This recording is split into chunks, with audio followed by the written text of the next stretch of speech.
नमस्कार दोस्तों, स्वागत है आपका हमारे YouTube channel target civil services में। दोस्तों आज है 11 फरवरी और मध्य प्रदेश के डेली करंट अफेयर में आज हम पढ़ेंगे 11 फरवरी की करंट अफेयर। तो लेक्चर ध्यान से देखिएगा। और देखिए दोस्तों, जिसको भी मध्य प्रदेश करंट अफेयर में 2021 जनवरी से लेकर दिसंबर 2021 की पीडीएफ चाहिए, 31 दिसंबर तक लेटेस्ट करंट अफेयर मिलेंगे दोस्तों आपको, ओनली एमपी करंट अफेयर का। तो वो आप हमारे व्हाट्सअप नंबर 9111920612 पर मैसेज कर इसको मात्र 99 रुपीज़ में परचेज कर सकते हो। ठीक है, इसमें आपको दोस्तों एमपी करंट अफेयर से लगभग 3500 क्वेश्चंस मिलेंगे। और देखिए दोस्तों, जितने भी क्वेश्चंस है ना, उनके सारे आंसर डिस्क्रिप्टिव है। इसमें आपको इस टाइप से 12 पीडीएफ मिलेंगी जनवरी 2021 से लेकर दिसंबर 2021 तक की। और दोस्तों अगर आप जनवरी 2022 की पीडीएफ परचेज करना चाहते हो तो जिसने 199 पेड किए थे दोस्तों, वो फ्री ऑफ कॉस्ट लेगा। ठीक है, वो मैसेज कर दीजिएगा। और बाकी इसकी कीमत दोस्तों 20 रुपीज रखी है। तो अब डेज की बात करें तो 1 फरवरी को हम भारतीय तटरक्षक की वर्षगांठ मनाते हैं। और इस बार कौन सी वर्षगांठ मनाई गई दोस्तों? 46। 2 फरवरी को विश्व वेटलैंड दिवस मनाया जाता है। 4 फरवरी को विश्व कैंसर दिवस। 6 फरवरी को महिला जननांग विकृति पूर्ण असहिष्णुता उन्मूलन हेतु अंतर्राष्ट्रीय दिवस मनाया जाता है। 10 फरवरी को नेशनल डिवॉर्मिंग डे मनाया जाता है। तो आज है 11 फरवरी और 11 फरवरी को मनाया जाता है विज्ञान में लड़कियां और महिलाएं का अंतर्राष्ट्रीय दिवस मनाया जाता है, यानी international day of women and girls in science. प्रतिवर्ष दोस्तों 11 फरवरी को विज्ञान में महिलाओं व बालिकाओं के लिए अंतर्राष्ट्रीय दिवस मनाया जाता है। और इस दिवस को संयुक्त राष्ट्र यूनाइटेड नेशन के द्वारा प्रतिवर्ष 2015 से मनाया जा रहा है। ठीक है, तो इसकी शुरुआत कब से हुई थी दोस्तों? 2015 से। और यहाँ बात करें हम यूनाइटेड नेशन की, तो इसकी स्थापना कब हुई थी? 1945 में हुई थी। इसका मुख्यालय न्यूयॉर्क अमेरिका में है दोस्तों। इसके अभी अध्यक्ष कौन है? तो वो है एंटोनियो गुटेरस। ठीक है, इसमें सदस्य कंट्री कितनी है दोस्तों? अभी 193 है। और 193वां देश कौन सा है? दक्षिणी सूडान है। इसका उद्देश्य विज्ञान व प्रौद्योगिकी के क्षेत्र में महिलाओं की भूमिका पर प्रकाश डालना है। और इस दिवस को संयुक्त राष्ट्र के द्वारा विश्व भर में विज्ञान व प्रौद्योगिकी के क्षेत्र में महिलाओं को बढ़ावा देने वाले संगठनों के साथ मिलकर मनाया जाता है। चलिए दोस्तों, सबसे पहले हमने जो कल करंट अफेयर पढ़े थे उसका रिवीजन कर लेते हैं, उसके बाद स्टार्ट करेंगे हम आज की करंट अफेयर। तो कल के करंट अफेयर में पहला क्वेश्चन था हमारा, हाल ही में पेंच नेशनल पार्क की पाटदेव वाली बाघिन ने कितने शावकों को जन्म देने का रिकॉर्ड बनाया दोस्तों? तो ये 5 शावकों को। तो इसका आंसर क्या हो जाएगा? Option number B. ठीक है दोस्तों, 5 शावकों को। पाटदेव वाली बाघिन की बात करें दोस्तों हम, तो देखिए इसकी मां का नाम क्या था दोस्तों? कॉलर वाली बाघिन। तो ये कॉलर वाली बाघिन की अभी हाल में 15 जनवरी को मृत्यु हो गई है दोस्तों। तो उसके नाम पर कितने शावकों को जन्म देने का रिकॉर्ड है दोस्तों? 29 शावकों को जन्म दिया है कॉलर वाली बाघिन ने। ठीक है, और उसके नाम भी दोस्तों 5 बाघिन को जन्म देने का रिकॉर्ड था। अब उसका रिकॉर्ड किसने तोड़ दिया है? पाटदेव वाली बाघिन ने। और दोनों बाघिन किस राष्ट्रीय उद्यान की है? पेंच नेशनल पार्क की है। ठीक है, और दोस्तों यहाँ बात करें हम पेंच नेशनल पार्क की। दोस्तों पेंच नेशनल पार्क सिवनी और छिंदवाड़ा डिस्ट्रिक्ट में है। और इसकी स्थापना देखिए, इसको अभ्यारण्य के रूप में 1977 में घोषित किया गया था। फिर 1983 में दोस्तों इसको राष्ट्रीय उद्यान का दर्जा मिला। और 1992 में इसको प्रोजेक्ट टाइगर में शामिल किया गया था। हमारे मध्य प्रदेश में कितने राष्ट्रीय उद्यान है दोस्तों? तो 12 राष्ट्रीय उद्यान है। पहला राष्ट्रीय उद्यान कौन सा था? कान्हा-किसली राष्ट्रीय उद्यान था, जो कि मंडला डिस्ट्रिक्ट में है।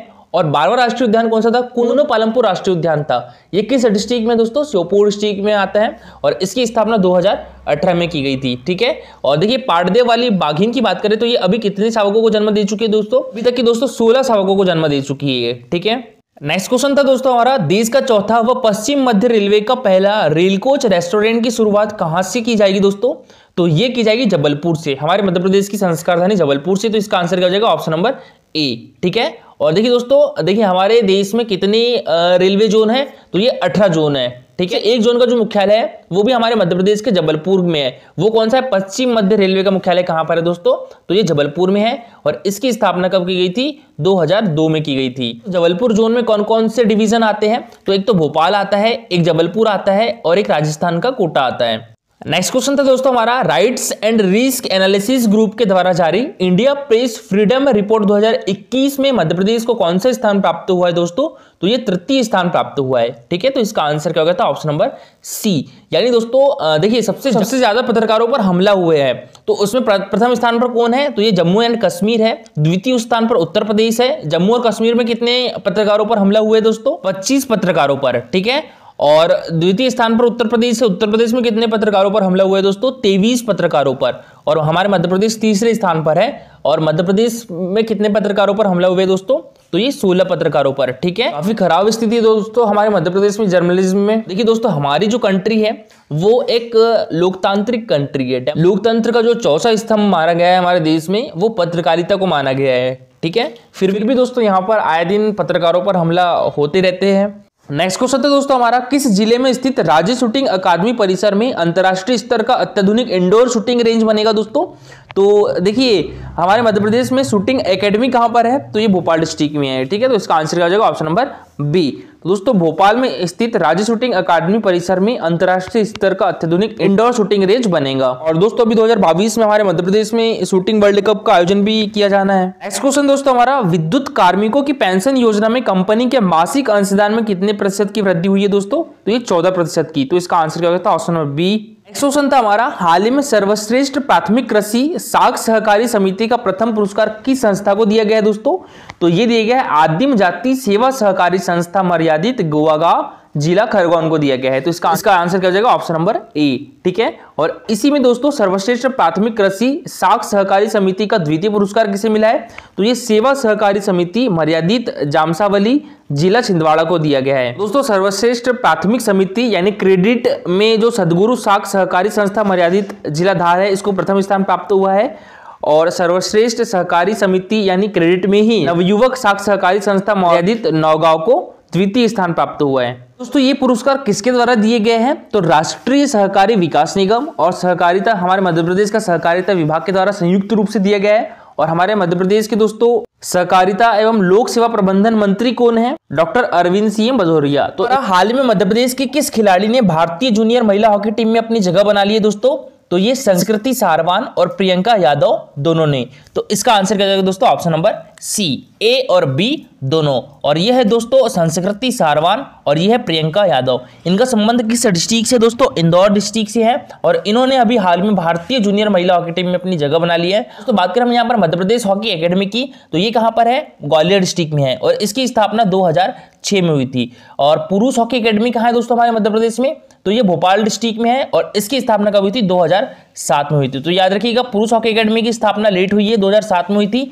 पहले किसकी हो गई थी? महिला हॉकी एकेडमी की। ठीक है, कब? 2006 में। चलिए दोस्तों अब स्टार्ट करते हैं आज के करंट अफेयर। तो आज के करंट अफेयर में पहला क्वेश्चन है हमारा, देखिए दोस्तों हमारे इंदौर की एक कार्बन क्रेडिट पर काम करने वाली Enking international EKI energy services company है। तो दोस्तों देखिए ये अभी हाल ही में यूनिकॉम कंपनियों में शामिल हो गई है। इसके संचालक कौन है दोस्तों? तो ये है मनीष डबकारा। तो इसका आंसर क्या हो जाएगा? Option number B. अच्छा, यूनिकॉम कंपनियों में शामिल होना क्या होता है दोस्तों? तो देखिए जब कोई कंपनी अपना मूल्यांकन $1 बिलियन से ज्यादा बना लेती है तब वह कंपनी यूनिकॉम की लिस्ट में आ जाती है। $1 बिलियन मतलब दोस्तों लगभग 7,500 करोड़। ठीक है, $1 बिलियन मतलब लगभग 7,500 करोड़। मतलब दोस्तों तब कंपनी का ग्रोथ होने वाला होता है। जब किसी कंपनी की ग्रोथ तेजी से होने लगती है तब निवेशक उस कंपनी में अपना पैसा लगाना शुरू कर देता है। दरअसल किसी भी निवेशक का सीधा मकसद अधिकाधिक पैसा कमाना होता है, इसलिए निवेशक हमेशा यह देखता है कि कंपनी का बाजार कैसा है और वह कंपनी के ग्रोथ की संभावना कैसी है, ताकि पैसा लगाकर ज्यादा से ज्यादा पैसा कमा सके। दोस्तों ये जो कंपनी है ना एनकिंग इंटरनेशनल EKI एनर्जी सर्विसेज, देखिए इसका जो प्रति शेयर था 6 महीने पहले वो 32 रुपए था दोस्तों मात्र। दोस्तों अभी इसके एक शेयर की कीमत 3200 रुपए हो गई है। ठीक है, बहुत स्पीड से ग्रोथ करी है ये कंपनी ने। तो देखिए दोस्तों इंदौर शहर का एक स्टार्टअप यूनिकॉम कंपनियों में शामिल हो गया है और कार्बन क्रेडिट पर काम करने वाले एनकिंग इंटरनेशनल EKI एनर्जी सर्विसेज का मूल्यांकन 7,500 करोड़ के पार पहुंच गया है। दोस्तों इस कंपनी की शुरुआत 2008 से हुई थी, जब उसका टर्नओवर कितना था दोस्तों? मात्र 1,35,000 रुपए था। ठीक है, अभी यह स्टार्टअप दोस्तों कार्बन क्रेडिट के क्षेत्र में काम कर रहा है और इस समय कार्बन क्रेडिट के क्षेत्र में देश का पहला और वैश्विक स्तर पर 5वां स्टार्टअप बन गया है। और नगर निगम की कमाई बढ़ाने में भी स्टार्टअप महत्वपूर्ण भूमिका निभा रहा है। 2021 में नगर निगम को कार्बन क्रेडिट में 80 लाख रुपए की कमाई कराई थी और इस कमाई को दोस्तों इसने इस वर्ष 8.5 करोड़ रुपए तक कर दिया है। स्टार्टअप के जो संचालक है मनीष डबकारा, ये देवी अहिल्या विश्वविद्यालय के एनर्जी विभाग से एमटेक कर चुके हैं। उनका कहना है कि अप्रैल 2021 में कंपनी ई में भी लिस्टेड हो चुकी है और हाल ही में सेल कंपनी के साथ समझौता हुआ है, जिसके तहत विभिन्न जगहों पर कार्बन क्रेडिट बचाने के लिए काम किया जा रहा है। तो अब बात करते हैं हमारे मध्य प्रदेश में स्टार्टअप की। तो देखिए दोस्तों, हमारे मध्य प्रदेश में इंदौर स्टार्टअप हब बनकर उभरा है और इस समय हमारे मध्य प्रदेश में करीब 1800 स्टार्टअप है। इसमें इंदौर शहर के करीब 600 स्टार्टअप शामिल है। 2019 से 2021 के दौरान इंदौर में 241 स्टार्टअप को फंडिंग मिली है। तो देश में सबसे ज्यादा स्टार्टअप शुरू होने वाले शहरों में इंदौर देश में टॉप 10 शहरों में भी शामिल हो गया है।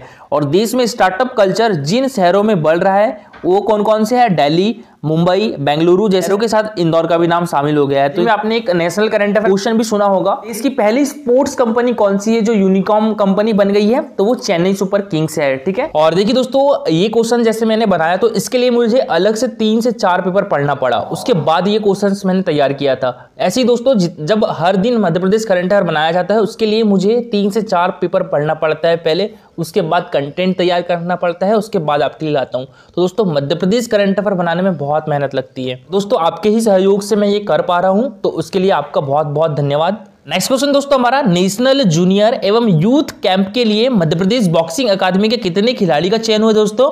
तो ये 4 खिलाड़ी का चयन हुआ है। तो इसका आंसर क्या हो जाएगा? Option number D. ठीक है, 4 खिलाड़ी। तो देखिए, जॉर्डन में 27 फरवरी में आयोजित होने जा रही एशियन जूनियर व यूथ चैंपियनशिप के लिए मध्य प्रदेश राज्य अकादमी के 4 खिलाड़ियों का चयन नेशनल जूनियर व यूथ कैंप के लिए हुआ है। यह कैंप दोस्तों 10 फरवरी से प्रारंभ हो रहे हैं और जूनियर वर्ग में ऋषभ सिंह 80 किलोग्राम तथा अचल सिंह 80 किलोग्राम से अधिक भार वर्ग में तथा यूथ वर्ग में अमन सिंह 90 किलोग्राम से अधिक भार वर्ग में तथा आनंद यादव 54 किलोग्राम वर्ग में भाग ले रहे हैं और यह कैंप भारतीय खेल प्राधिकरण भोपाल में आयोजित होगा। और नेक्स्ट क्वेश्चन दोस्तों हमारा, मध्य प्रदेश का पहला पंचकर्म अस्पताल किस जिले में खुलेगा? तो यह हमारे मध्य प्रदेश की राजधानी भोपाल में खुलेगा। तो इसका आंसर क्या हो जाएगा? Option number B. तो देखिए, राज्य में पर्यटन को बढ़ावा देने के उद्देश्य से पंडित खुशीलाल आयुर्वेद कॉलेज 50 बेड का पंचकर्मा सुपर स्पेशलिस्ट अस्पताल बनने के लिए तैयार है। इस अस्पताल में पंचकर्म यूनिट स्पेनिश तर्ज पर बनी है और यह रोगी का मधुर संगीत के साथ पंचकर्म होगा। दोस्तों, यह देश का पहला सेंटर ऑफ एक्सीलेंस होगा जहां पंचकर्म अस्पताल के साथ साथ न्यूरो स्पाइनल सेंटर भी स्थापित किया जा रहा है।